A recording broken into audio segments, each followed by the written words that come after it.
The Chiefs did not win the Super Bowl this weekend. Taylor Swift did not get proposed to, and Travis Kelce did not retire after the football game. Hear about everything that's been going on this last week, including the big dance on this episode of the Single Barrel Sports Podcast. My name is Scott. I'm one of the co-hosts. Deeb is celebrating his birthday in Jamaica, but we do have a special guest tonight that we will introduce right after this. Welcome back to the Single Barrel Sports Podcast. Watching college football, have a couple beers, couple bourbons. Nah, he's the GOAT. There's no debating that. Will not be nearly as good as the hype.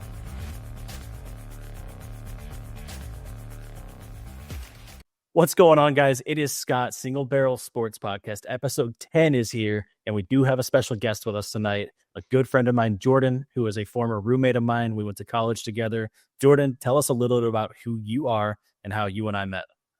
Oh, hey, Scott. Thanks for having me on. I'm glad to be here. Glad to hang out with you as always. A little bit about me. I'm a fellow pharmacist. We go way back to school. Lived together for many years. Avid sports fans, whiskey fans, obviously. But yeah, we just know each other a long time. We've had a bunch of great nights, back in the past. Been in each other's weddings. So we know each other pretty well. But thanks for having me on.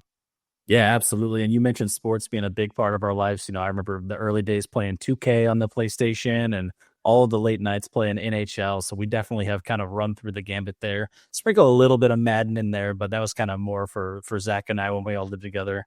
But you mentioned bourbon, and, we kind of came onto the bourbon scene together. You remember kind of those early days? What was that like? Well, we were, I know I was in beer first and foremost, and then we kind of graduated into the bourbons. But I remember we were trying everything we could for a little while to figure out what we like, what we don't like. And, we kind of got there, and it was some great nights and some great bourbon along the way. Yeah, a couple of late nights, a couple of rough mornings, but yes. I call that, field study, independent study, and we kind of learned what we were doing along the way, right? Absolutely. Hell yeah, man. Well, normally at the start of these, we just kind of spend some time kind of catching up on things. So what is new in your life? What's been going on? I know you got the new house, if you want to kind of talk about things that have been going on.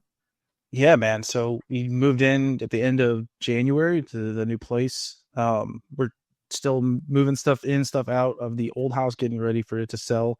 Lots of moving pieces, but super exciting. Lots of good things happening. Jen actually got a promotion. I actually don't know if I told you that before, but she got a recent promotion, so she's navigating that. But just a lot of exciting stuff. How about you, man? I know I'm trying to keep up with the pod, but what about this last week or so? Yeah. Well, first, that's really exciting. I know how stressful moving is, but I'm glad you have some time to spread it out. I remember when we moved, it was really the worst experience of my life. You wanted loading everything on a truck and not seeing it again for a month was pretty crazy. So it's nice you can spread it out, but I'm sure it still has been pretty rough. And congrats to Jen. That's always good when you get a new promotion. We're good, man. Family's good. Parker is getting big. He's 9.5 months, dude, and he can stand on his own now. He's been able to take a couple of steps. He's real close to walking, which is really hard to believe. I thought that would happen closer to a year. But his personality is really coming out now, so it's been really fun to be, just a dad. And this past weekend, we went to Georgia. Raven ran her 12th half marathon. As you know, she's trying to run one in all 50 states. And she's run 2 now in the last 10 months since having a baby. Wow. We had a baby at the end of April, and she's run 2 half marathons since then. So couldn't be more proud of her. I could never do that. But yeah, we had a nice little weekend away in Savannah, had some drinks, had some night, some time out on the river, and it was really cool, man. Had a good time. Nice, man. It's good to get away. Yeah. Well, anyway, welcome to the podcast. I know we've kind of been talking about this since the inception, kind of having some guests on here. And I know it's something you and I talked about really way back in the very beginning. So happy you're here, man. Happy we get a little time to catch up. I do want to just plug some social media real quick before we dive into sports here. And so for those of you who've been following along our journey, you're going to hear this over and over again.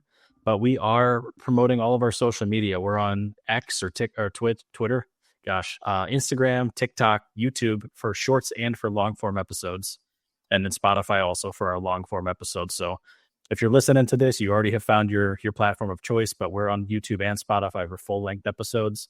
And we do post clips and silly videos throughout the week on all the other social media as well. So we'd love to hear from you. And if you have any feedback for the podcast, please check it out. I know that was a lot. So to simplify things, all of our social media is housed through our website, singlebarrelsports.com. Just if you can spell it correctly, you can find it. So that's our socials. We would love any, engagement we can get. So follows, subscriptions, things like that. They are tremendous help for us in kind of growing our platform. But otherwise, let's go ahead and get into the sports a little bit. And Absolutely. I want to throw you on the hot seat. I think this is a brand new segment, and it didn't agree for this at all. We can work through this together, but I think this will be pretty easy for you. I was talking to my friend Lauren this week. She had a really cool idea. This is a podcast that is for the average fan, and not everybody is an expert in every sport. And we really want everyone to have an understanding of what we talk about here. And so she had asked me what a pick six was. Okay. And suggested that would be a really good topic for the podcast, maybe to define some common sports terms. And so here we go. We're going to try this out. It's a new thing that we're doing on the podcast here. It is called the term of the week. And I'm going to start with the pick six, just because it was what was asked about. And we just had the Super Bowl where one of these things happened. So I'm going to put you on the spot. How would you describe what a pick six is and kind of how it got that name? Sure. Yeah. So the first part of the term was be the pick. So a pick is another one for interception in football, where the defense, catches the ball rather than the receiver on the offense. And then the sixth part refers to the scoring aspect, or the touchdown, which is 6 points. So a pick six is when the defense intercepts the ball and then returns it in for a touchdown. Yeah. It's pretty simple. So you'll hear it in different ways when we're referring to interceptions. You might hear like, oh, he just picked that off, or, he's, I don't know, taking it for 6 was another phrase for the touchdown. You combine those two things together and you got it. Pick six is an interception for a touchdown. And we're probably going to keep these terms rolling, just one a week, so that we can kind of bring out some things. Some common things I think about are like pickle roll and basketball, just things like that, that someone who doesn't avidly watch the sport or didn't play it might not really understand the meaning, but you hear it all the time in sports. And you tell me, Jordan, it really prompted this thought in me where I was like, dang, most of the sports terminology that I know was learned contextually, right? Like people don't really define these things, and the words themselves don't always make a lot of sense. Oh, I couldn't agree more. I remember I wasn't a big hockey fan until we met, because I like to know the rules of how things work, and I didn't really know anyone else who was a hockey fan. So I learned most of what I know about hockey from watching it with you, because you're a fan and can kind of explain the rules, or why this was happening or that was happening or what's happening here. Because at least for me, I like to know kind of exactly the rules to kind of come up with strategy and what people should or shouldn't do. It makes it more enjoyable. So that's like a good example that I had just a long time ago in terms of watching sports. If you don't know what's going on, it's hard to follow it and to have fun with it. Yep. And that last part is so important. Like for me personally, when I can understand what is happening and understand what the announcers are talking about, I feel like I'm much more immersed in the actual sport itself. So shout out Lauren for the idea, and we're going to keep rocking and rolling. I think with at least for a little while here, we'll try it out. The term of the week will be coming back, but that's what a pick six is. If you guys have other terms that you have not heard of, or that you're, just kind of confused about, let us know and we'll define it in future episodes. But for now, we're going to hop into the weekly recap, and we have a big week to recap here. A lot has happened. If you guys did watch the last episode, Deep teed up kind of talking about the Waste Management Open in Phoenix, or in Scottsdale. And that is a golf tournament that occurred this weekend. Now, Jordan, are you a big golf guy? I'm actually not. It's not my strong suit. I've only played about less than 20 rounds of golf, and I am horrible. So it's definitely not my expertise for on this show. So you might have to be to sum that one up for us. Yeah, well, and I'm learning golf. And I play it usually a few times a year, and it's a very hit and miss game. I like to play in the scrambles so that a few of my balls might actually be played, and that they, make me feel like I've contributed a little bit. But I don't really enjoy chasing the ball around for an entire 18, because there's just those holes where I'm going to need to hit it like 12 to 15 times, and it makes me mad. Oh yeah, it's infuriating. But we're learning it this year, and I've actually joined a league with some of Deep's buddies that is like a daily fantasy league that we run throughout the whole season of the major golf events, and it's just a daily event where you choose with a budget. You choose like your players, like you would do on FanDuel or DraftKings in their kind of historic fashion. So learning, I got 11th place out of 40 in the first week. This week I got 25th out of 40, so maybe going the wrong direction there.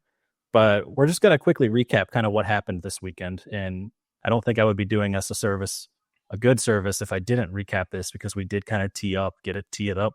We talked about what was coming with this cup here. So I'm going to just round out the top 5 here, and we're going to show one highlight, and then we're going to get more heavy in the golf next week when we've got deep back and less football to talk about. So just to kind of highlight the winner here, Thomas Dietrich from Belgium, he hit a minus 24 over the 4-day event, which is kind of crazy because when we look at the next, tie for second place was minus 17. So he got a 7-stroke lead over these guys, and he won handedly. Coming in at second, we had Michael Kim and Daniel Berger that were tied. And then this is going to be hard for me to pronounce, but in tied for 4th place, we had Christian Bezudenhout, something like that. I'm apologizing in advance for the pronunciation.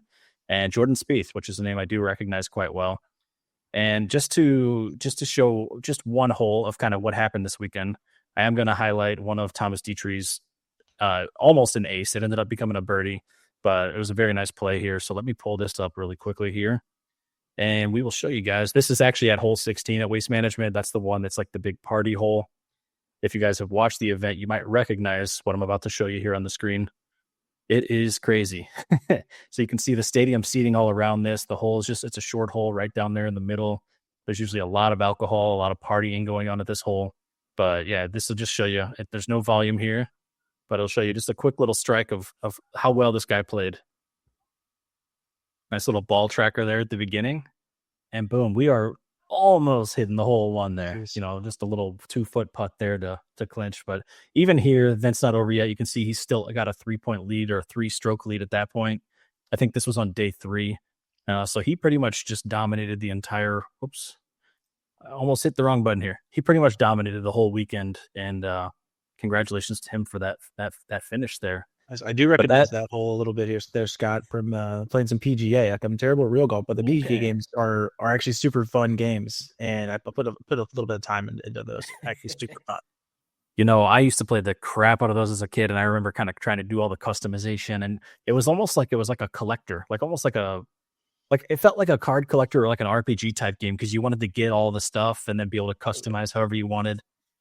Definitely good. I might be due to buy one of those games. The new one's actually coming out this year. Like they like skip every other year. It's like the 2K25 is actually coming out this year. So okay. Speaking of 2K, man, have you played that game recently, the basketball version? No, I decided I was going to retire after I was better than you for like a few weeks, and then in college, and then when you started to catch up to me and start to win some games, I was like, okay, I'm just going to retire now. I haven't played one in a long time. I was never very too good at it. Not as bad. Yeah. I remember the old penetrating kick, man. The pen and kick was like my primary move when we would play that game. Oh, man. Yeah. All right, man. Well, let's get back into sports here. We're going to talk now about NFL stuff, and I think that's going to be a highlight of this episode. And if you guys have been following along, we've said many times that we're going to stop with the football soon. Well, we have one final recap as we just had the Super Bowl. But before we talk about the Super Bowl, there's some pretty notable things that happened on, I believe it was Thursday night at the NFL Honors Awards. It was either Thursday or Friday, but with the travels, my mind is kind of messed up here. So let's first talk about the MVP award. That went to Josh Allen this year. He was the odds-on favorite if you looked at the betting odds. What are your thoughts about Josh Allen winning the MVP this season? It's tough. I think both Josh and Lamar deserved it. I think that's been said before. Where it gets really subjective, in my opinion, is when you come down to value versus stats. And so if you look at the stats, I feel like Lamar likely would have, had higher passing yards. I know for sure. I know they were really close in total touchdowns. It just comes down to, it's hard to, whenever you have the better offensive line, you've got Derrick Henry, and overall everyone would say better offensive weapons in general.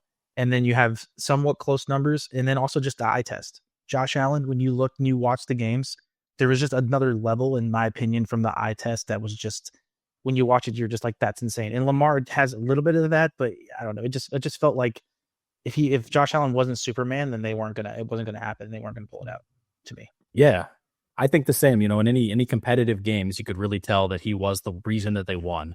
James Cook had a lot of touchdowns this year, but it wasn't the same as Derrick Henry running for damn near 2,000 yards. And if it wasn't over, it was close to 2,000 yards again this year. And there's the argument about, I think it was 9 Pro Bowlers on the Ravens versus like 1 other Pro Bowler on the Bills. It's tough, man, because like I personally think last year Josh Allen should have won the MVP over Lamar. And Lamar won it because they had like a one or two more wins as a team, I think is really what it came down to. Well, this year, the Bills had one more win, I think, if I recall. It was one or two. And so it's kind of like just flipping what happened last year. But the crazy thing to me is Lamar won 2 MVPs with worse stats than he had this year. This was his best season. So if he was an MVP before, why wasn't he this time? And that's the hard thing to justify unless there's like a voter fatigue. It's hard to say.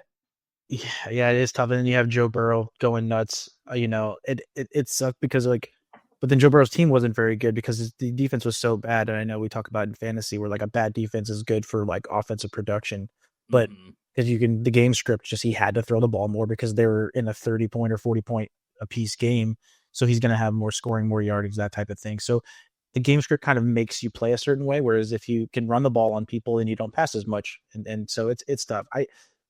They both deserved it in the eye test for the games that I saw. I would give it to Josh Allen, but also it might be a little bit of the hey, it's close. Lamar's got one. Give it to Josh. I don't know. Like, Yeah. how do you feel about the where some people voted Josh as the MVP, but Lamar first team All Pro? I think that's how. Yeah, that's how some people voted. A lot of people voted that way, and that was its own controversy. It was. And if I recall, there was like some crazy stat that it's been like 20 or 30 years since that's happened where the MVP wasn't an all pro for their position. And I don't know, does it come down to all pro is more stats based, is it more statistics based? But then if it was pure statistics, then like you said, we'd be going to Joe Burrow for all these awards. So where's the line drawn, and that's nobody. Does anybody know the answer to that question? Because I sure as hell don't. The most compelling argument that I heard that some of our listeners may have heard as well is that Michael Jordan's got 5 MVPs, LeBron's got 4, but for each of a 10 to 12 year stretch, they were clearly the best player in the league, but they didn't win the MVP every single year because it doesn't necessarily work that way if there's someone there for that season or for other reasons. So when everyone knows who the best is. So I don't know, it's all subjective. And I mean, at least both Lamar and Josh were worthy. So, it's not too big of a deal, but they both deserved it.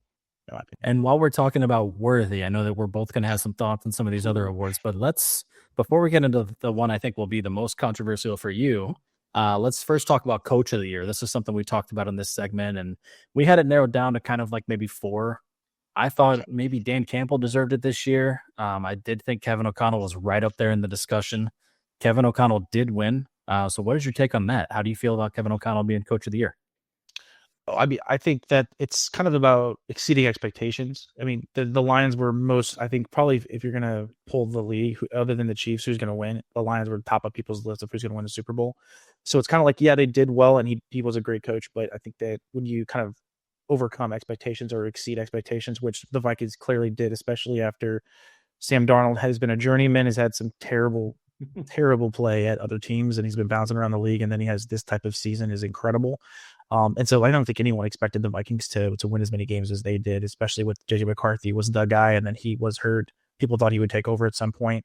So with that type of adversity, they didn't really expect a lot out of the Vikings. So I think that it made total sense. I would be upset if it wasn't McConnell. In my opinion, I think he was clearly the winner that he should have been.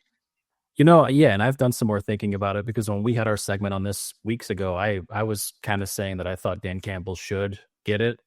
And it's supposed to be a regular season. All these are supposed to be regular season awards, but I do think that if the Lions would have continued through the playoffs, then maybe he might have gotten, maybe, who knows? I actually don't know when they do the actual vote, but I'm assuming it's closer to when the awards are given.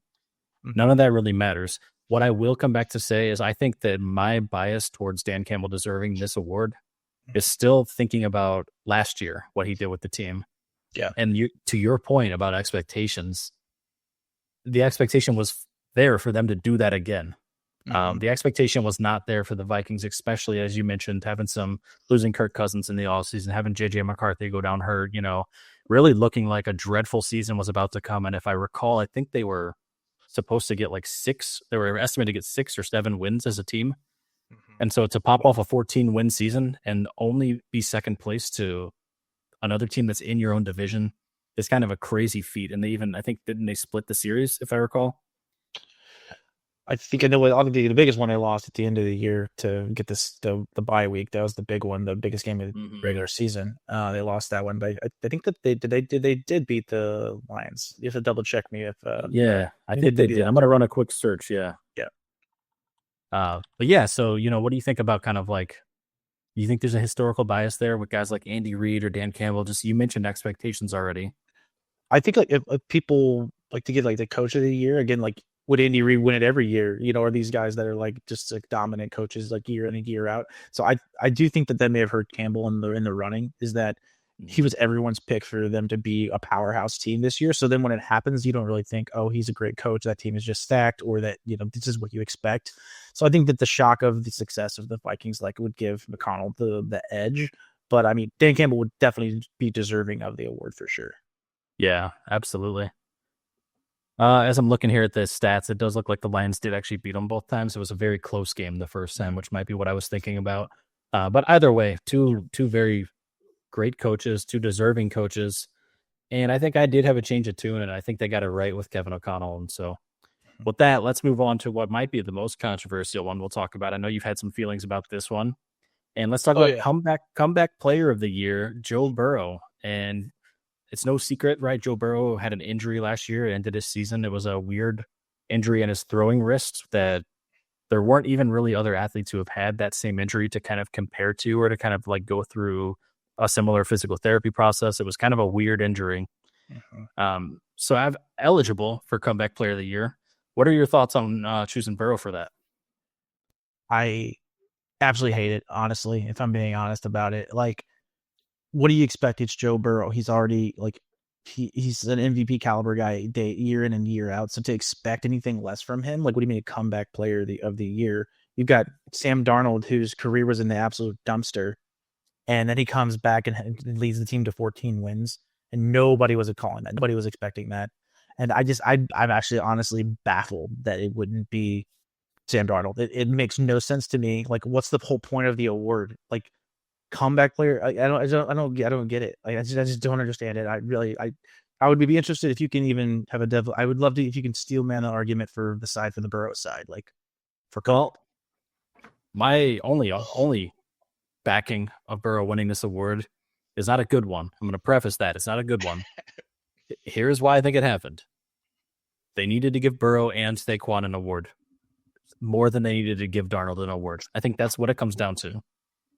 If they were going to choose Saquon to be offensive player of the year, which we'll get to in a minute, then where does that leave Burrow? Because you can't have a season like Burrow has had and give him no credits, no awards at the end.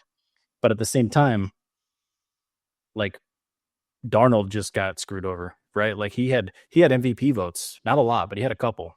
Like he had a couple MVP votes. He had that good of a season after being what we thought would probably just be a backup for the rest of his career. And that took a team to a 14-win season coming off the bench. It's like that part. Okay, here's what gets me too. Like, what was the Bengals' final record? It was like, I think, was it 7-9 or 7-9, something like that. So you're telling me he's comeback player of the year. He had all this success, and yeah, he threw for a ton of touchdowns and a ton of yards, but his team was 7-9. And yeah, you might be like, oh, that's because their defense was terrible. But you can't but Sam Darnold played amazing for the year and led his team to a 14-win season, and that's not comeback player of the year. I know team success can't be everything, but at the same time, like you didn't even 7-9, like comeback player of the year. Like I don't get it. And I do want to clarify that. I just looked because I thought it was maybe a little bit more than that. They were actually 9-8. With the because of that nice little like win streak they had at the end, right? But like you didn't make the playoffs, and you've been to the Super Bowl before, right? Like Burrow's been to the Super Bowl before, so to consider him having a 9-8 season where he didn't make the playoffs is his comeback player of the year is kind of ludicrous. I don't know. Yeah, I agree. And yeah, these new 17-game seasons are getting me at the records.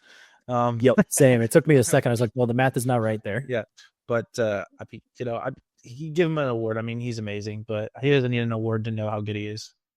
He's Joe. Yeah. Cool. Well, and he doesn't care about that award. I can guarantee it. He wants to, he wants to be in the Super Bowl again, and I hope he does. I think he is. I do think he is up there as the one of, if not the most talented quarterbacks in the league right now. Oh, of course. It's an anomaly though. He was surrounded by offensive talent and had no defense. So it's like, how do you what do you do in that case? He wants to keep T. Higgins. He wants to keep all these players. But if you keep everybody, then you can't rebuild your defense either. And it's like, where do they go? Where do the Bengals go? I don't see it. I don't think it makes sense. I mean, you can't put that on repeat. And the actually kind of ironic part is that Trey Hendrickson was one of what had the most sacks. I think he had the most sacks, or he was up there, and he was hurt for part of the year too. Or so it's like that's crazy. How could you have one of those types of players? He did lead the league in sacks. Yeah. Sure he did. And then he still had one of those types of years. Like, I don't know, he had a bunch of bums everywhere else on defense. Yeah, it's mind blowing.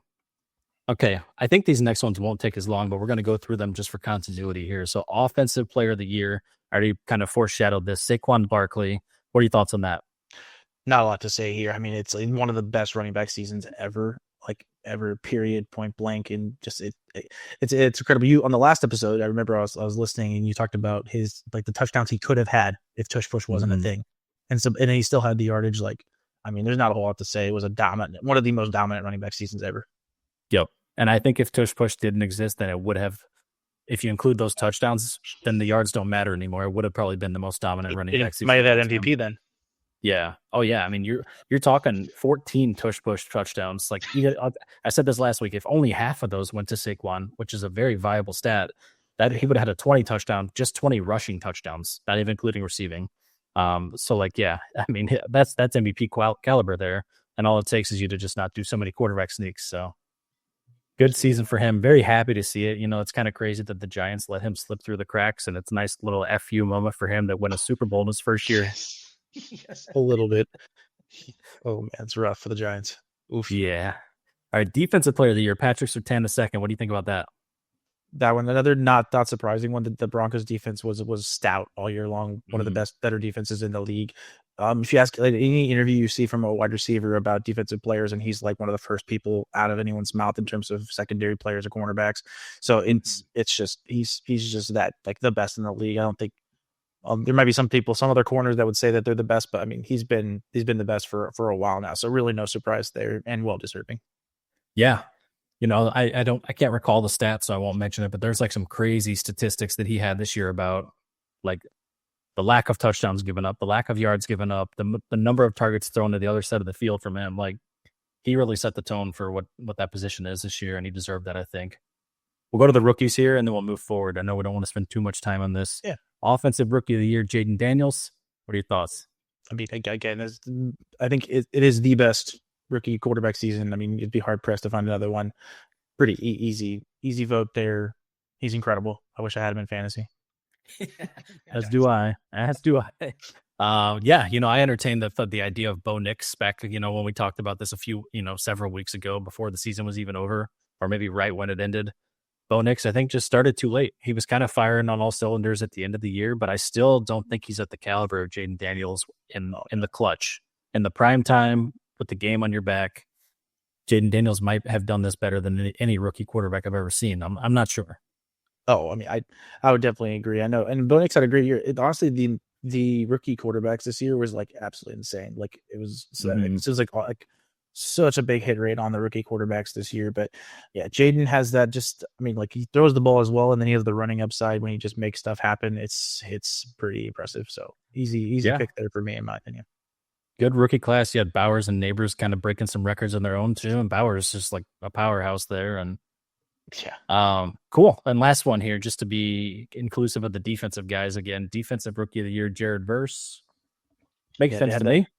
Oh yeah, they had the combo. They had the two rookie guys, Braden Fisk, Jared Verse, were both some of the key players on that Rams defense. So that makes total sense to me. Yeah, and seeing how things played out, they brought that team together, and that the Rams were a drive away from maybe winning the Super Bowl after we just saw how the final game of the championship went. The Rams were that dangerous, spicy team. You just felt like no one wanted to play them, and who knows if it wasn't the kind of the snow game, who knows how that would have played out. But it was that was definitely a team nobody really wanted to see. No, absolutely not. Yeah. Okay, man. Well, let's move on from the stats here. But we'll move on from the honors here. But I do actually have a crazy stat that I want to show on the screen here before we move fully forward here. A lot of stuff was talked about with the Hall of Fame stuff this weekend. The Hall of Famers. Obviously, we heard a lot leading up to this about Eli Manning and his eligibility. I found a pretty interesting stat line here on Twitter here. So let's just put this on the screen. Let me try to make this bigger here. Oh no, I don't actually care about the video at all. Let me not make that bigger. It's kind of hard to see, but basically what this says, Ghetto Gronk posted this. Eli Manning in his career had 0 MVPs, 0 All Pros, only made the Pro Bowl 4 times out of his 16-year career. He had a 500 overall record, never led the league in any statistic except for interceptions, and thus far has a lower career passing rating than Daniel Jones. Yeah, the Giants still catching strays out here. So, so I bring that up to say, listen, it's a miscellaneous topic that we talk about Hall of Fame here. Like, Eli gets touted for those 2 big Super Bowl wins. He took down Brady twice, which is no easy feat, but like the rest of his career was kind of mid. What are your thoughts on that? I mean, to me, is not a Hall of Famer. I think you have to have more gradual and consistent production. He's not a Hall of Famer to me. Your highs will erase any of your previous lows. People forget your lows if you can win the chip, and he's got multiple ones. So it's he's not a Hall of Famer in my eyes. But I actually, as a counterpoint, it's kind of like the opposite of Tony Romo, because Tony Romo had like spectacular failures in the playoffs, But if you go back and look at the stats, he was a top dude for many years in the regular season. Mm-hmm. He had stats, he had a lot of stuff regular season wise. He just had spectacular collapses, and so I think he gets almost like a negative impact on his image as an overall quarterback. I don't think he's not going to be a Hall of Famer either, obviously. But I'm saying that Eli gets propped up because he won the chip, and that's what people remember oftentimes. Yeah, it's a really good comparison there, and I actually think that in my eyes, I would rather have Romo in the Hall of Fame than Eli. As you're through like his career, who would you rather have as a quarterback? I mean, I guess some people would say winning cures all, right? So, Romo has 0 chips, so I'll give me Eli because he's got 2 chips. Okay, aside from that, for the regular season, who do you want? I would take Romo in any of his best regular season. Easily. The Eli Manning thing was always an anomaly to me. Like when he won once, I was like, okay, that was a miracle. The fact that he did it twice, I was like, what the hell? Like, does he just literally have the Patriots number? Like, because they're not good against other teams. Yeah, I mean, their defense was stacked. It's kind of like Joe Flacco winning the Super Bowl. It's like he got her done, but I mean, the defense was the star for the Super Bowls. So yeah, that's fair. Fun fact, actually, I was that season that Joe Flacco won the Super Bowl, I was very deep and focused on football that year. Like I knew every statistic you could imagine, and I actually called it out at like week 3. I was like, the Ravens will win the Super Bowl this year. Joe Flacco will do enough to get them over the hump, and so that was just like my little claim to fame that year that I called that, and yeah, they actually did it, which was pretty miraculous. Yeah, I don't remember the specific. I remember like people say that's one of the best defensive, like as a team, as a unit. Like I think for the Ravens that year, you look up the stats, I'm sure, but I think from points allowed, and there's a bunch of stats that it was like an insanely like historic year defensively for that Ravens team. Yeah, it's like the Broncos when they won in that last season with Peyton Manning. Like, he wasn't doing much that year, but they had one of the best defenses ever, and yeah, it just goes to show you that there's 3 sides to the ball in football, but if you're elite in one of them, you can always win it all. It's true. It's true, man. All right. Well, I have a couple other things here. First of all, this is a big news this weekend. I think it was actually on Super Bowl Sunday. The Jets announced they were moving on from Aaron Rodgers, not going to be interested in bringing him back next year. Just a fun joke that I saw this weekend as a part of that. And I take digs on Rodgers occasionally on this podcast. You hate Rodgers. But Taylor Swift has now had more Super Bowl appearances than Aaron Rodgers. So I just wanted to make sure we called that out. What are your thoughts on this? Like, obviously the season didn't go well for the Jets. What are your thoughts on them kind of saying, no thanks, thanks, but no thanks? I was surprised. I thought that like the floor just with Aaron Rodgers being like knowing the game well and being able to still like deliver the ball. Obviously his mobility is compromised, but I thought that he was going to be able to like manage the game and just have a little bit better season. It was just terrible. And so I was a little surprised. In terms of them moving on, not surprised. His personality is a distraction. He's an older quarterback, new coach in town, new coaching staff.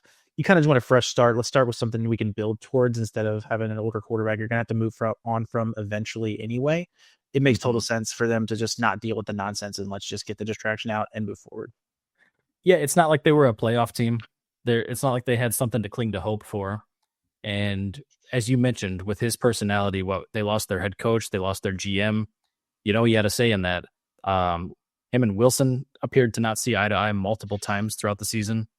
and that's a young, promising wide receiver that you probably want to keep around. Yeah, it's. I think they had a worse season this year than they did with Zach White last year, right? Zach Wilson, but Zach they Wilson, yeah, yeah. but they I actually really have to check the records, but I know their defense played even like last year. Their defense was way better. Their defense didn't like pull through as much as you would have expected this year, and obviously Rodgers didn't help them out. But their defense was last year was still like Yeah. insanely good with Zach Wilson, so they didn't quite perform the same that they did the year before. But I don't know, all around, just the way the team was, you could see everything from coaching to the team. It was all in disarray, and so you could just tell Mhm. that it was just not going to be there. But I thought they would do a little bit better. I thought they'd be closer to like 500 or something, but it was just not good. Yeah, and I did just check. Last season they were 7-10. This season 5-12. So yeah, a little bit worse and That's shocking. hard to believe. That's shocking. And it's one of those things too where it's like, where do we go from here? Is Rodgers going to play again? Is he going to ride to the sunset? I've seen the memes, man. They're waiting for him to now go to the Vikings and to finish the following of Brett Favre's footsteps and have one good season there with Justin Jefferson. I mean, I think he thinks he can still play and he might want to go out on his own terms. The Vikings thing would be the most memeable thing ever for him to do that, which, you know what, maybe he'd be down for. I don't know. But I mean, it depends on if a team wants to pay him and what he'll go there for, and if he can be like a bridge to a team that is just trying to get some type of productivity at the position while they figure everything else out. You know, I'm not exactly sure which team that would end up being, but it's a I don't know. I'm about done with it. Let's just move on. Let's just move Yep. on. Personally, I'm with you. There could be the argument that he could go to a team with a young quarterback that's not ready, like the Vikings. Well, JJ keeps rehabbing, but I think at this point he's more of a distraction and maybe a little bit more drama than what is worth putting a young, developing quarterback into. And I think he's had a hell of a career, and I would be fine with it being over with, and him just having his flowers. He is a Hall of Famer. no, well, yeah, no doubt. Well, when things are going good, by all accounts, he's actually a pretty like good teammate, passionate guy, and will help a lot of people out, like in those terms. But he's also very vocal whenever he thinks people aren't doing their jobs and it's not going Mhm. well. He's not exactly going to be a kumbaya type of guy, and yeah, so it can be rough. Yeah. Cool. One last topic before we move to to Super Bowl. I've been kind of stalling the Super Bowl here. I know this is passionate to you. I could not talk about this while you're here. We're looking at the number one pick of the draft this year. A lot of people are looking at Travis Hunter, and I know I personally don't understand it. I want to hear what you have to say about it because I think you might have some pretty passionate thoughts on it. I told you I had a hot take about where just everyone needs to stop talking about how he's going to play two-way in the NFL. Stop it. Stop talking about it. It's not going to happen. He's not Shohei Ohtani, and even if he was pitching and then being able to hit isn't even the same as playing like both ways in a football game. Like, yeah, he's at Colorado and he can beat up on scrubs on both sides of the ball, but it's not even clear that he's the best wide receiver or the best corner in his own class at either position. And so there's no way from an injury standpoint, from a liability standpoint, from a team, and then just there are two different positions. It's like basically playing a different sport within the same sport of you're not going to be able to be a top corner and a top wide receiver. You're going to have to pick one to be elite at either one.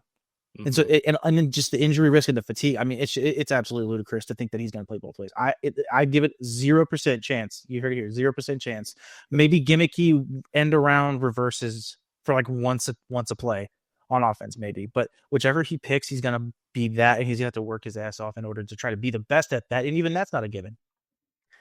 Yeah, no, I'm actually with you on this, and this is something that is controversial in the sports world because people think the snap count is a stat apparently these days. But here's my take on that, and you've hit it perfectly. In college, you're playing, especially in playing at Colorado, you're playing a lot of people who will never be professional football players.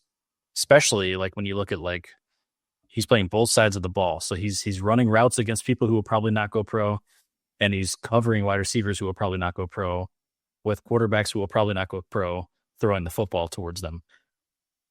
The whole game changes in the NFL because you get literally only people who are good enough to make it pro. So everyone is the best player on every team that you've ever played against.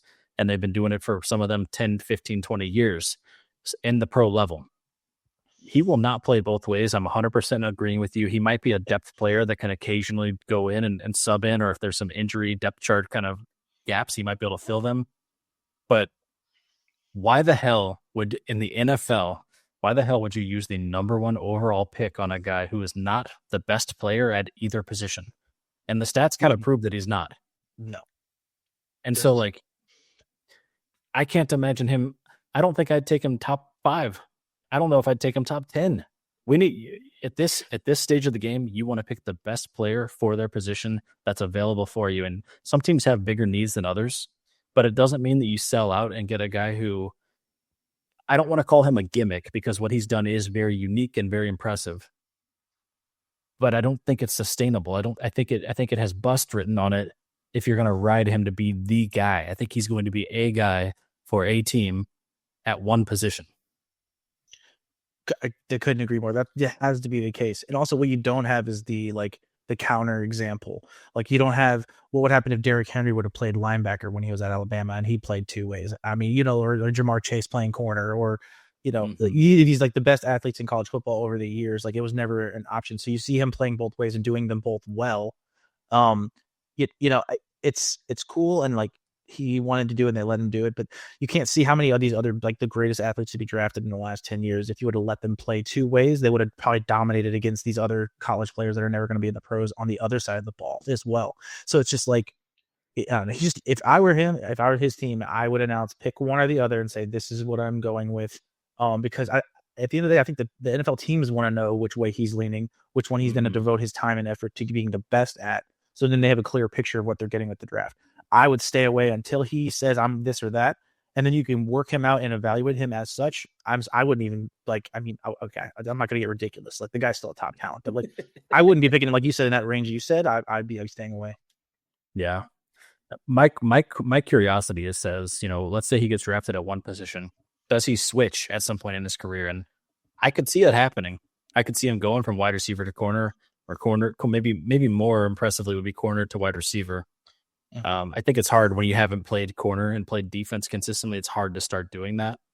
But I guess we'll follow his career with awe and hope that I never want to wish ill on anyone. Hopefully he has a great, successful career, but I do not think he should be the number one overall pick by any means. Absolutely not. I think all of this, is he going to be a two-way player? People are acting like it's a question. I think it's ridiculous. I know it's like people like on all the people, it's a talking point on the shows and morning shows and stuff that you can talk about, but it's not conceivable and not doable in the pros to have that happen. It's just, don't buy it. So I think he's gonna have to pick one. I know, just briefly, I think I was watching a clip a while ago when they were talking about the two-way nature of him. And I think it was Richard Sherman was just commenting on it. And he actually said he thinks he has more tools to be impactful as a cornerback than he looks like as a special wide receiver. So I think he was just saying that he thinks he would devote more time into being a cornerback, and then that would be more valuable. That's from what he saw of him. And that's becoming a lot. That's a lot coming from Richard Sherman, who was one of the better guys in the league for a while. I tend to agree with that. I think it's easier to use wide receiver skills at corner than it is vice versa. I'm curious to hear what everyone listening has to say, because this is a polarizing topic. We've not had a player like this before, and there's a big media buzz over him, so it's big time in the news. What do you think about Travis Hunter? Where do you think he'll go? And we'll see what everyone has to say. Disagree with me. Tell me I'm wrong. We'd like to be told we're wrong, man. We get roasted sometimes, and that's okay. It's banter. Now, we've avoided it long enough. Let's dive into that Super Bowl recap. We had a game this weekend that I think went quite differently than some people expected, especially with the nature of how it went. So the Eagles did come in. They did beat the Chiefs. It was 40-22. Game looked a lot different than that about 5 minutes before the end. So initial takes, what do you got, man? What do you think about how this game went? I was super excited to come on and talk about the Super Bowl. And then I was telling everyone that I work with and who I was talking with, who do you got? What do you think? I said, honestly, I don't care who wins. I just want a good game. Unfortunately, that did not happen. Obviously, it was just an old-fashioned ass kicking from the jump. And the score actually makes it sound like it was even closer than it was because of some garbage long touchdown at the end. But, I mean, it was just a physically dominant performance by Philly. And Mahomes' worst game, or second worst by stats, but this is like worst game like I've ever seen Mahomes play. But just complete domination by the Eagles. Mahomes looked rattled to me. I think the defense was dominating on the Eagles side of the ball, and they pressured him every single play, like literally every single play. He got sacked 6 times, which is kind of crazy. Like, that's a lot of sacks, especially for a guy who's pretty good at avoiding them and running and being mobile. But as someone who played the position, I can typically tell like when somebody has got like in their head about like they're not trusting their offensive line. You kind of tell when that's happening. I know that from experience because I had plenty of games like that when I played in high school, and you can just tell the footwork is off. It feels rushed. He does. My thing about Mahomes that I've always credited him for is poise and his confidence. No matter what's happening around him, he always has this like look that he knows that the play is going to succeed, and it doesn't matter if he gets hit. But in this game, he was running around like crazy, just begging his offensive line to give him a block, and he wasn't getting it. And so then he started forcing things. He threw the 2 picks, one of them for a touchdown. And when he started to force throws that he normally, I think, doesn't kind of make, that I've seen him make, usually his poise gets him through those situations. But both those interceptions were just bad decisions, like just horrible throws. Yeah, no, I couldn't agree more. It definitely rattled so comfortable. He was just making mistakes that he normally wouldn't make. And and they were just physically like I think of the stat, at least in the first half, but I'm not sure if it was for the full game, that Philly never blitzed not one time in the first half at least, and they only rushed 4, and they were getting this type of pressure. Holy crap. That I don't know how much for the game, but they did not blitz. They rushed 4 for the entire first half, and they had all the pressure that they had. And so when you're getting beat at the line of scrimmage that bad, there's like not much you can do. But I was surprised that they didn't find at least a little bit of some type of way, like with Andy Reid being just a wizard that he is. I don't know, like based off of what you saw, do you think they could have done, like, I don't know, scheme wise, could they have tried to? I think they did try a screen here or there. They just got stuffed. Like, I don't know. I was curious what you think. Anything that they could have like maybe tried to pull out, but they were just getting physically, it was just tough. Yeah, I think what they should have done is run the ball in the first half. I think they had like 1 rush. I don't know. There's like 3 or something, 3 attempts. I think it ended with 3 rushing attempts, but like there was like 1 rush in like the first quarter and a half. And I was like, Yeah, I get it. You got the best quarterback in the league right now, especially in the prime time, and you want the ball in his hands, but like it's very easy to rush the quarterback and to play pass coverage if you quite literally never run the football. And it was mind blowing, bro, because Andy Reid is a good coach. He's had a hell of a career, like a very good career. How the hell do you not just start running the ball, set up some play action passing? You can't do play action pass if you never run. So like it just felt like they were only using half of their playbook the whole game. it's that. I wonder if they just like, do they see like, were they from the booth? Did they just see how blown up they were getting at the line, and they just like just didn't believe that they could? Like, do you think they just didn't think they could get any move? Like, because like you said, like Philly wasn't even like hardly worrying about the run the way that they were playing. They were just pinning their ears back and running at the quarterback, and they didn't like have any type of like trying to take advantage of that over aggression. I don't know. I was stunned that it was that bad. I really was. It's tough, right? Because like they're not a really strong running football team anyway to begin with. Yeah. But like if you're getting blown up by just pure pass rush, you can switch things up. You can do some counter plays. You can pull your guards or tackles. You can do things on the line of scrimmage that you can't do when you're passing the ball. You can do those when you're running the ball. And so it's hard to even say if they would have gotten blown up that same way on the run because they just literally didn't do it. They didn't try any of that creative playmaking or play calling. And I remember watching the game, and I was just like, dude, they literally are throwing the ball every play.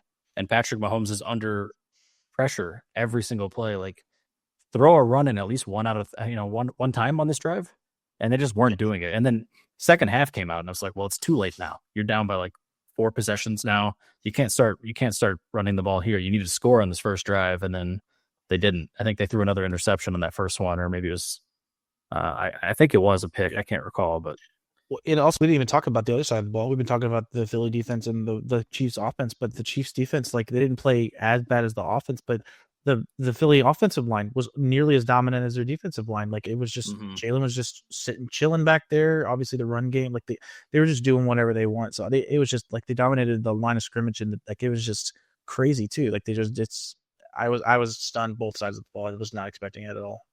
It's like the Chiefs defense was doing what their offense wasn't, right? Like the Chiefs defense was stopping the run, but they were allowing the pass. And this actually goes back to my years of playing Madden kind of competitively when I was younger. Usually the psyche of like a head coach, someone like, this is a Madden comparison, so take it for what it is. Your biggest weakness is what your biggest strength is on offense, because you know how to exploit it on offense and you don't know how to stop it on defense, And I feel like that's kind of what we had here. They weren't running the ball, but they were they were passing only, and then they were giving up passes. You had the Eagles, who Jalen Hurts is not always a great passer in the playoffs. Had a hell of a game. He won the MVP. Yeah. Yeah. And again, that's another thing too. Like kudos to Jalen Hurts. People criticize him for not his passing or lack thereof. Well, if the team is rolling and you do what you got to do, I mean, he did everything he needed to do and more from a passing standpoint. So Mm-hmm. I think he shut a lot of people up. And I honestly, I'm happy for him, especially when we go back and he got benched in the national championship game and then transferred to Oklahoma. True. And then he's where he's at now. Honestly, like that's crazy to me just looking back. And so I'm happy for him. Yeah, I agree, man. I agree. I'm gonna skip ahead a little bit. I know there was some stuff we wanted to talk about, but I think we spent a lot of time so far. Yeah. So let's look ahead here. We're gonna rapid fire this. I hope you're prepared to just I'm throw ready. some stuff out there. A segment I'm gonna call the way too early predictions. So this is gonna be for next year. I'm gonna ask you a few questions here. First one, who do you think will be the two teams in the Super Bowl next year? I don't want to obviously it's still fresh. So like the Chiefs, you could pick the Chiefs, but I'm going to kind of go with who I also want in there. And I think they can get there, but I think Lions and Bills. Okay. A would be a sick, really, really cool Super Bowl. So I'm going to go with the Lions and the Bills. Okay. What about league MVP next year? Ooh, the MVP next year. I think I'm going to go with Lamar. I with that team and the way they're set up and the way he played this year, I have no reason to think that they're not just going to pick right up where they left off. And I know I said that Josh Allen's going to go to the Super Bowl, but I think Lamar wheels up still for Lamar. Okay. And last question here. What's a hot take you got for next year? Hot take. I actually think that Marvin Harrison Jr. is going to have a bonkers year next year. I know that everyone's kind of let down. Maybe he had too high of expectations, but I think Marvin Harrison in Arizona, they're gonna figure out how to use him. They just didn't use him. Like the utility was very weird this year, but I think he's still just an absolute stud. I guess that's not the hottest take in the world, but that is. I think that based off of how it ended and how it went this year, I think that Marvin Harrison is going to have an insane year next year. Okay. I like it. Okay. I'm going to do the same thing. My two Super Bowl teams, these are all going to be kind of hot takes here. I think it's going to be, I agree with you on the Bills. I'm going to go Bills versus Commanders. I think that, that'd be so cool. Because I think it almost happened this year, right? And I think the Commanders, give them a year to continue to grow. I could see it, man. That team, on any given Sunday, that team can win football games. League MVP, I'm going to go to the guy who had the stats this year and hope they got a better team next year. Joe Burrow. He's going to be my league MVP next year. And my hot take, this is going to be a really random one. No matter where he plays next season, Najee Harris will get another 1,000-yard rushing season. That's my hot take. Oh, I kind of like it. I feel like Najee gets a little bit of disrespect. Put him on the Bears, let him run with Swift, and he'll still get 1,000 yards. That's my hot take. The Bears running games have been a little rough. They have to fix their offensive line problems, but that's a spicy one. I guess you don't have any type of bias or interest in that, do you? I can't stand Najee Harris, but he is on my dynasty league. I'll give you another hot take. Number one fantasy football running back next year, in my opinion. This is a major hot take. Najee Harris. Nope. Bucky Irving. Really? Yep. You think it's the real deal? I think he's the real deal. Because he proved at the end of the season that he can catch the ball too. I think that early on he was only getting rushes, he wasn't getting passes, and I think he'll be top 3, if not number 1. But my hot take is number 1. Yeah, we'll see what happens. I like it. All right, we're a little behind schedule here. I'm going to move us forward here. No, it's nothing to do with you, man. We're having a great chat, and if we go long, we go long. Halftime pour. You know all about the halftime pour. It's one of my favorite segments. It's a cool segment for those who are maybe watching for the first time. We talked a little bit about bourbon earlier, and we're gonna pour some bourbon now. Talk about the bourbon we chose, compare some tasting notes, and we'll do a little question for the community that kind of incorporates sports and bourbon here. So I will let you kick it off, man. Actually, you know what? I'm gonna kick it off because then you can tell me why yours is different. Does that work? Okay. Yeah. I'm gonna give myself a little more here, so go for it. Yep. So I didn't really plan this ahead of time, but this is something I've actually had on the podcast before. It is barrel bourbon, as you can see here. This is the Batch 34 bottle. Batch 34 is just one of their batch numbers. They've got a variety of different bottles here. And the reason I'm going first is Jordan is also, I'm going to just spoil this. He's going to have a variation on what we've got here. And so my bottle here, I chose this bottle. Number one, it's the best bourbon that I've got in my cabinet right now, and I just wanted to really sip on something enjoyable tonight. But it is like a perfect blend of smooth and spice for me. I get like a little bit of nutty flavor on this, a finish with a little bit of caramel, and it's just a very easy to drink bourbon. It does the trick. It's a 114.6 proof, so you don't need to drink much of it. And it just it does the trick here. So there's my pour. What do you got going on? So I've got barrel as well, one of my favorites. So this is going to be a rye. This is going to be the seagrass is what it's called. I know it's backwards there, but it's barrel seagrass. So it's going to be a rye whiskey finished in rum, Madeira, and apricot brandy barrels is what it is. And for just quickly, just because I'm really a big fan of their brand, but barrel products in general, bourbon, rye, they're what's called a non-distilling producer. So they actually just source whiskey from various places and distillers, and then they buy their barrels and then they blend them and then make their own products. So they're just really good at tasting and blending. And I just really like a lot of their stuff. And so this one actually is also hot. This is 119 proof. So this one's another. I like the barrel strength. I like the hot stuff. This one with the finished barrels, it's going to have kind of that extra sweetness from the rum, the spice from the rye, kind of from the apricot brandy barrels. You're going to get some of that citrus from the apricot, some extra sweetness. It's just like kind of luxurious, but I just so easy drinking, extra sweet, extra spicy, just delicious. Would recommend. At least locally here in St. Louis, Sam's Club, $67, best price you can find. It's great. Yeah, and just to go off of that, both of these are not super hard to find. If you've got a liquor store, they usually will have some barrel products. I see Seagrass quite regularly, but oftentimes they might run in the $80 to $90 range. So Sam's Club, $67 is a really good price, especially for Seagrass. So yeah, those are the bourbons we're having here, man. We'll raise that one up and just say cheers to you and thank you for coming on to the show tonight. And then I've got a question for you. Heck yeah. Bourbon collecting is similar to sports memorabilia collecting. So like, we think about jerseys or baseball cards or whatever. Some bottles and players are underrated while others are kind of highly sought after. And so what is your sleeper pick, both for a bourbon bottle and also for a sports player in history?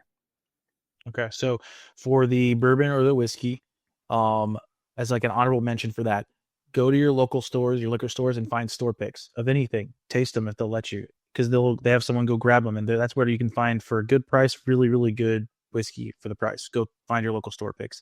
But mine is going to be a Wild Turkey barrel proof, like the rare breed. It's a barrel proof bourbon. It's a really good price point, and it's really, really good stuff for what you're getting. So that would be my sleeper there. For sports, just because I think he's disrespected, which you'd brought him up to me not long ago, was Tim Duncan.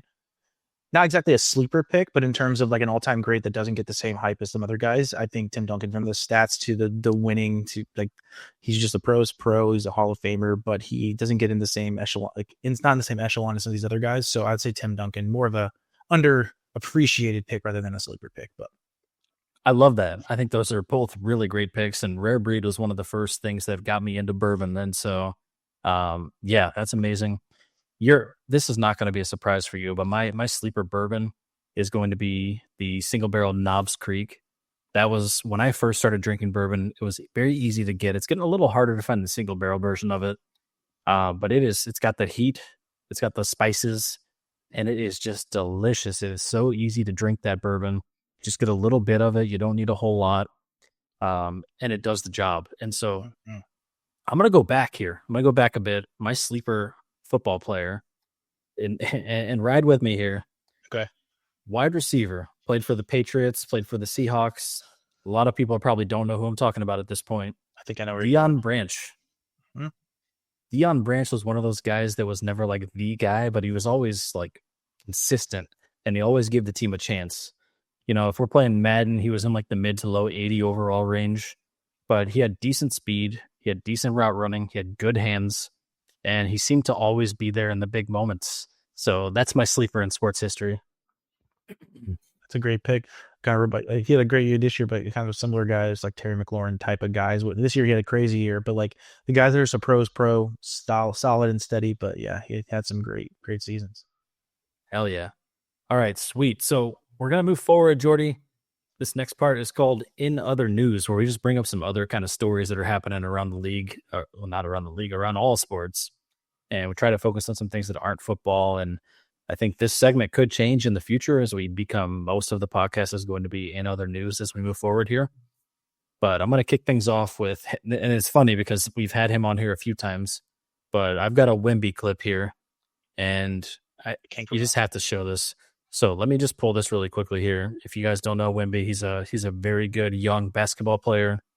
He is kind of on top of the world right now, and leading in every. He's just dominating in so many different statistical categories.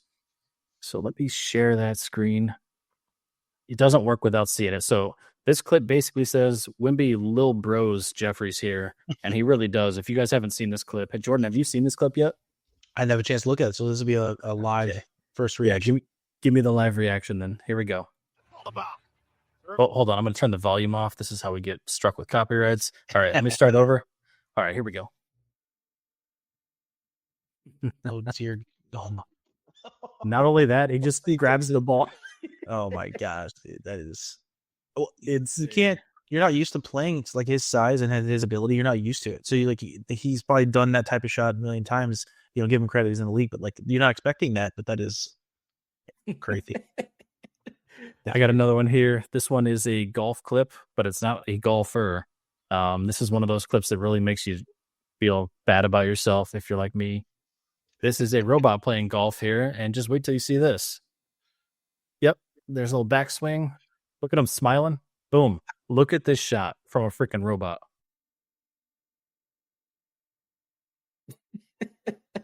And it makes it, doesn't he? Well, I mean, how many is that the first? Was that the first try? I want to see how many like warm ups did they get before they had that one. I wonder. I'm not sure, but it really makes me feel bad about my own golf game, and like I just might as well not even swing a club again. Because if it can do that without like a ton of like calibration, like how many balls did it hit before it could do that? Like I can see if it can like track where they went, but if it can line up and like measure the distance and like the arc and how it hits it, like that is kind of crazy. Yeah, and wind, like there's just some external factors that are hard to account for, right? Yeah, for sure. Well, yeah, I saw that. I was like, no freaking way, dude. Some other things around the league, and I love LeBron. I'm always going to talk about LeBron. He became the oldest player in NBA history to break a 40-point game, so that's pretty sweet. He's just continuing to be a walking record book, which I guess that's what happens when you play the game for as long as he has. He's 40 now, and he came straight out of high school, but he's been at the top of at the top of the league for his entire career. Maybe not always an MVP candidate, but always the best player in his team, at least. Oh yeah, I mean people always they talk about the LeBron versus Jordan debate, and I think some people don't actually care at all about a longevity argument because like the league is so much different. Just what they used to just like just drink heavily every single night, like on the road back in the 80s and 90s, and just it was not taken seriously as much as it is now with like the way it is now. So it's the longevity. I feel like people don't give him credit, but it is incredible. I mean, like I don't know how many people you're gonna see do this again or at all. Like it's pretty incredible to see how good he is still. Yep, it's like some of the Wayne Gretzky-esque type records, which might not be a great comparison because Ovechkin, I believe, is only like 16 or 17 goals away now, which is insane to think about. But LeBron is my GOAT. I've been pretty vocal about that. I think that he still has basketball to play. He can stop when he wants to, but I think he's still got a year or two left. But I mentioned he's always been the best player on his team. We just had a pretty massive trade that happened last week. And Luka Doncic played his first game with the Lakers last night. So tonight, at the time of recording, it's Tuesday night. They played on Monday, his first game. Did you get a chance to check that out at all, Jordan? I did actually. I did get the chance to check that out. They played him like limited minutes, but he showed the flashes of what makes Luka Luka. I mean, his playmaking ability. He had like a three-quarter court pass to LeBron, no less. That was incredible. He had his patented step back three that he hit. Like it was vintage Luka, and he hasn't played in 2 months too. So he like had not played in like a long time. And so, I mean, they got a few holes to fix to make an actual run, but they're set for the future, assuming, which I think everyone thinks, that he's going to sign a long-term deal with them next summer or whenever. But yeah, it was. I mean, it's gonna be a fun watch. And then you have the Mavericks that are all hurt, which is a bummer. pain, bro. Pain for the Mavericks fans. We got any Mavericks fans listening. Just know that my condolences are with you. That was like the craziest trade I've ever seen in the middle of a freaking season. Just kind of hard to believe. Yeah, I'll try to give it just like I mean, I don't think most people agree with the trade, but to silver lining, I do think you can make an argument that the Mavericks are the better team. If everyone's healthy for the next like 1 to 2 years, you can make that argument. And I think if they're all healthy, that's a pretty a stout team going into the playoffs if they can get healthy. But bro, AD already had an injury. Like that has to hurt.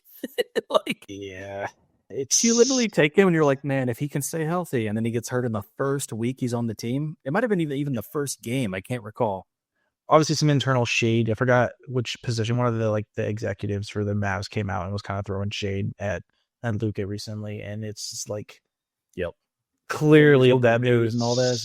Yeah, we want people that are going to actually do the work or work hard or something like that. But it was like clearly they just weren't happy with how things were going long term, and they're in the building, so they just thought this is what they could get. But the fact that they didn't shop him is still like inexcusable. But they thought AD was the guy, and so they went and got their guy. I don't know, I don't know either, but yep, it happened, and the Lakers have their man of the future now, as long as they get that long-term deal signed. Yeah, I guess I will kind of say real quick though. You may now what it's like trading for, like if you do like an NFL trade. The one that I thought of it would be like, let's say CMC was healthy, but he's his age. If you like trade like, oh, you need a running back, and you don't believe in like a Jaden Daniels type, like, and you just get rid of someone like that caliber of player because you need a running back who's older and like possibly could be really good, but like it's just to lose out on that, like just a top person in the entire league. And in basketball, with singular players, are even more important than quarterbacks. It's crazy. That was it's just bonkers. It's a good analogy, yeah. And honestly, I like that because there's two different positions there, right? Yeah, you're feeling a need for your team, and then like I don't know, it's still it's a stretch. I try to give him some credit, but it's just. I like all the memes that came out where it showed like AD like trying to sit down on the seat that Bronny was in and making Bronny stand up, and then they're like, "Oh, LeBron got rid of him." I don't think any of that's true because LeBron's in those clips laughing at it too. But like, yeah, however you look at it, it was mind blowing. Yeah, and we talk about basketball here. You've been watching college basketball at all this year? Not as much as I would like. I know my boss is actually a Tennessee fan, so I've been trying to like keep up with him about the Tennessee teams lately, and I follow Mizzou a little bit. I know Zach's an Illinois fan, but haven't been keeping up with it as much lately as I probably should. Yeah, and I've been a very spotty fan for NCAA as well. But speaking of Zach, he actually brought up the topic for this week, and we're going to chat about it here, and we can go into this in greater detail in the future. But interesting year in basketball. We had the number 1 and the number 2 team lose their most recent games. This weekend was a crazy weekend, and there's some weird patterns we're seeing here. There's not really a clear like best team in the NCAA basketball league going. We're close to March Madness, right? Like March is only a few weeks away. But maybe even a crazier stat that Zach shared with us, at least as when he shared it, which I believe was on Sunday or Monday. The SEC, which is traditionally known to be kind of a dominant football league or conference, actually has 4 of the 5 top ranked teams right now. And ironically, it happens in a year where they probably weren't the best conference in football for the first time in a long time.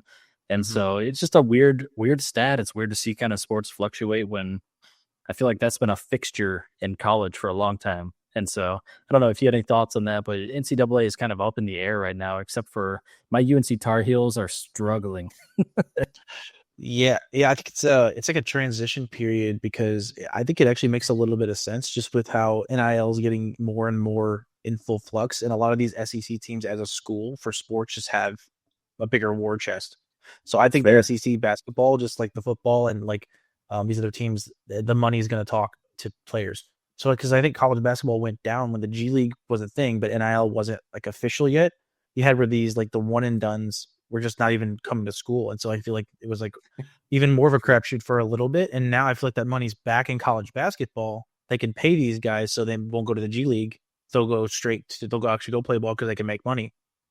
And so I think that's probably going to trickle its way back to where now that it's pay for play, who's got the most money, so that it's not going to be about just pure recruiting and coaching, right? You're not going to go. Obviously Duke will have plenty of money, but you'll go play for Mike Krzyzewski because he's Mike Krzyzewski. They have all the best players, or like Gino Auriemma and UConn, that type of thing. Yeah, it's It's the classic Ohio State in football this year. You spend $20 million and you win a national championship. That's all. It's all costs. All right, cool. Well, let's move forward here. I don't want to labor. We've talked a lot about Ohio State in this podcast.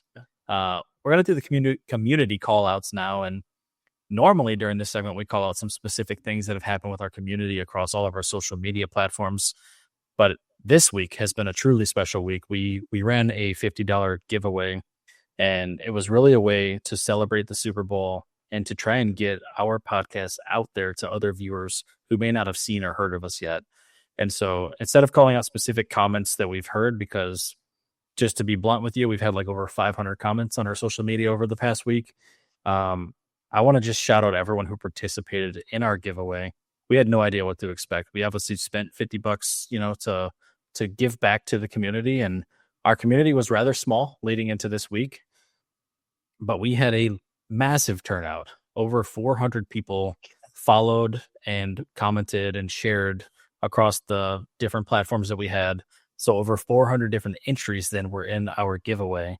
And let me just tell you guys from the bottom of our hearts, Deeb and I, we put a lot of work into this, and we're very thankful for that. That is no small feat over the course of a week to kind of grow our following across social media to over 400. That was really unexpected, and we just very much appreciate everyone who took part in that. But I do want to shout out the winner. We had Matt Sundlin. He won. And congratulations to Matt. I know, the $50 is going to go to a good cause here. We took care of that yesterday, so that has been paid out. And we will do more of these things in the future. But right now, we're not making revenue, so we're trying to limit the amount of money we're spending. So just know that we appreciate everyone who spends their time listening to these episodes, following along on social media, and anyone who shares this with your friends. We just genuinely appreciate that so much. So thank you guys. We were happy to do the giveaway, and I'm so happy it was such a big success. And with that, just keep your eye out. We're going to have March Madness coming up soon. We will have a bracket competition for the podcast, and we'll be doing other giveaways and polls and discussions here in the future. So thank you. Stick with us. Keep following along, and we'll keep bringing it here. Jordy, what do you know about Bourbon Blunders? Bourbon blunders. One of my favorite segments. It's going to be short tonight. It's abbreviated, which is probably good because, we spent kind of a heavy load on the weekly recap this week. But I've got a couple of basketball ones that I think are really fun to share. And Kyle Kuzma, I think, is going to lead us off. You see anything about him this week? I had him. I'm watching these live. These are going to be live reactions. All right. Well, let me just ask you. You played basketball in high school, right? You played basketball for several years. You're a much better basketball player than me. We used to play rec in college. Sir. You can kind of tell where he's at right now. He's at the free throw line. This is something you practice every single practice, I would assume. Talk me through this. How does this happen? Professional basketball player.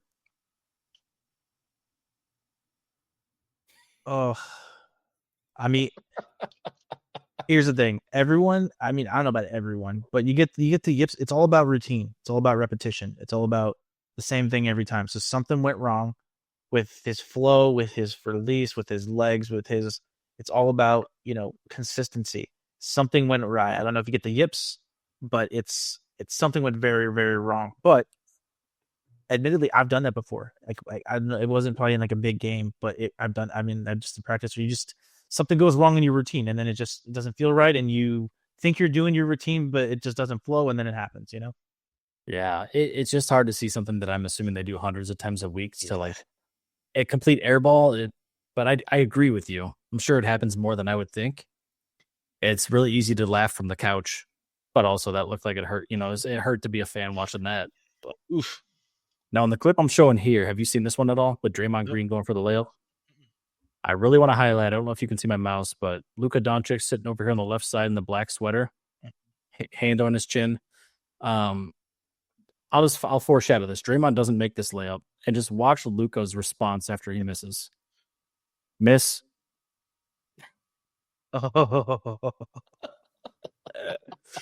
He's being completely honest, dude. He's not even trying to troll the guy. It's just a genuine reaction to it's just boof. Ooh, my goodness. Now that I have had happen to me, and I'm not actually a trained basketball player, but I've missed plenty of layups in my life. But to see another reaction from another star like that is just it hurts. That's It pain right happens, but there. it's also Draymond. He play offense is not as strong as it. Everyone knows that. True, true. All right. Well, that was it for the Bourbon Blunders this week. It was lighter this week. We were very football focused. I do want to move to the single barrel picks. I got a really random one, and I'm going to go for you. I don't even know if you've had time to prep for this. Before I do that, I just want to revisit what we did last week. So, obviously, Steve and I chose Super Bowl based upon the spread. I chose the Chiefs. He chose the Eagles. It was a massive blowout, so I lost no matter what the spread was. And so he won last week. Congratulations to him. But overall records for football this week, I was 20-11. He was 19-12. So I still was the overall winner. And no matter how you look at it, we were betting spreads. And so we both would have won a bunch of money if we were doing this in Vegas this season, which I'm pretty proud of. But that's looking back. Let's look forward here. We're going to do something really random this time. This weekend, I don't know if you even knew about this before the podcast. I actually just learned about this morning. But this weekend is the Four Nations Hockey Tournament. So it's basically like, hey, you think about like Winter Olympics, but only 4 teams here. So we've got Canada, USA, Finland, and Sweden all playing against each other in a round robin tournament. I'm actually super excited for that. I did not know what was happening, but now it's on my radar, Oh yeah, it's gonna be great.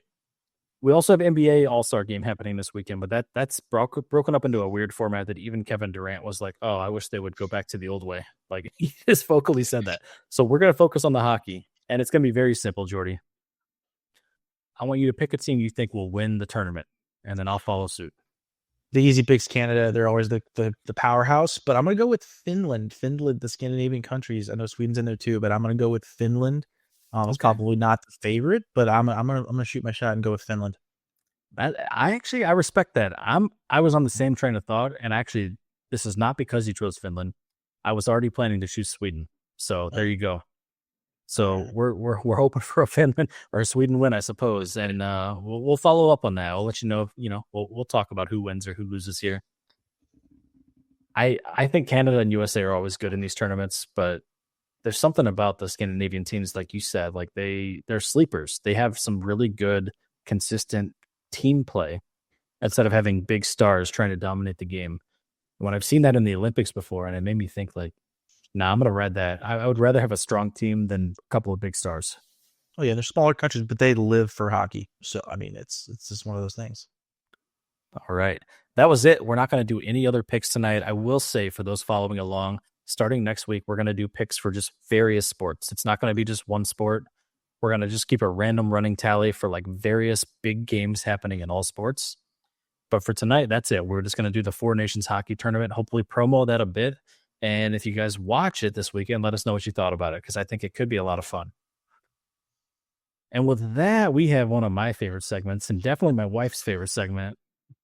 And I think, Jordan, I'm just going to put you on the hot seat tonight. I don't think we're going to do a back and forth. You okay with that? I think I'm just going to ask you all the questions. I'm ready, man. I'm ready. All right, perfect. So tonight's 2-minute warning. If you guys have never seen this before, it's a rapid fire question segment where I will ask some very random sports related questions. He will answer them, and then feel free to kind of elaborate if you want, but just know that the 2-minute warning doesn't stop. So however much you elaborate, you're going to be missing out on future questions, which use your prerogative. Okay. But we're going to start. I'm going to start this timer, and I will ask the questions. Let's do it. Without further ado. Would you rather take a slap shot to the shin from Zdeno Chara or do a shot of moonshine every time your team turns over the ball? And let's say football. Oh, shot of moonshine. That's easy. That's easy money, man. Shot of moonshine. I think for obvious reasons. I'm not taking that slap shot. No way. Yeah, you don't want a broken tibia, right? Tib. Anyway, would you rather have Charles Barkley give a drunken toast at your wedding or have Bill Belichick give the best man speech in full monotone? I'm trying to figure out which one would be funnier, and I think that Charles would be funnier, so I'm going to go with Charles. It's fair. Would you rather have to shotgun a beer with Nikola Jokic after every Nuggets win or take a sip of bourbon for every 3-pointer that Steph Curry makes in a game? Oh, I'm going to go with Jokic because I just love to hang with the guy. Like, I just love to drink beer with Jokic. The Joker, right? Okay. Yeah. Oh yeah. Would you rather play a round of golf with a trashed John Daly or do a whiskey tasting with a completely sober Marshawn Lynch? Oh, I gotta go Marshawn. Marshawn is just too fun, too cool. I mean, yeah, no, I'm definitely going Marshawn. I think that might be my favorite 2-minute warning question we've ever That's had. amazing. That'd be so fun. I want to do that right now. That would be so fun. Would you rather have your team's best player miss the entire season with an injury or have them get busted up for partying too hard with J.R. Smith? Oh, we can fix the partying issue. We can fix that. Season-ending injuries, we can't fix that. So we'll cover it up. We'll get the PR team involved. We'll cover it up. We'll be good. Okay. Would you rather take a slap from Dana White after a bourbon-fueled debate or have to drink whatever concoction Dennis Rodman makes as your only drink for a whole night? Dear God. Let me take the Dana White. I ain't drinking that. Whatever Dennis is in me, I ain't drinking it. That's fair. All right. Would you rather take a charge from Giannis after 5 shots of bourbon or have to guard Kyrie Irving for 1 possession stone cold sober? Oh, give me Kyrie sober. I'll make him shoot a jump shot on me. I say that. I'm gonna get roasted for that. But give me Kyrie. All right. Perfect. I'm gonna give you one more. You get a bonus question here. Okay. Would you rather party in Vegas for 1 weekend with Patrick Mahomes and Travis Kelce, or have a private whiskey tasting with Tom Brady, but he only talks about avocado tequila? Shit.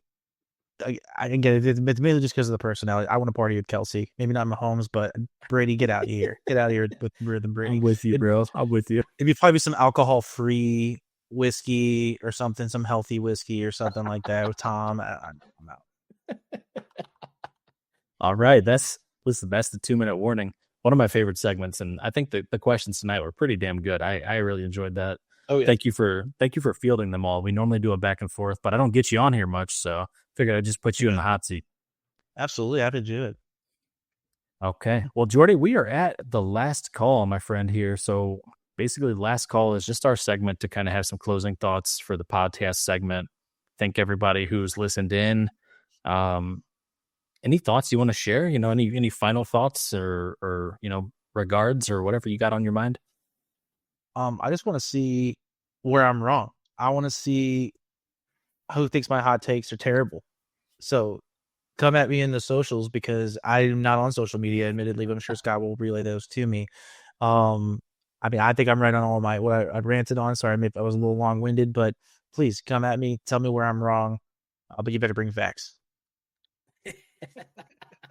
I love that energy. Listen, I knew tonight was going to run long just because we had a lot to talk about, and I probably should have just eliminated some of the segments so we could focus more on football. But you know what?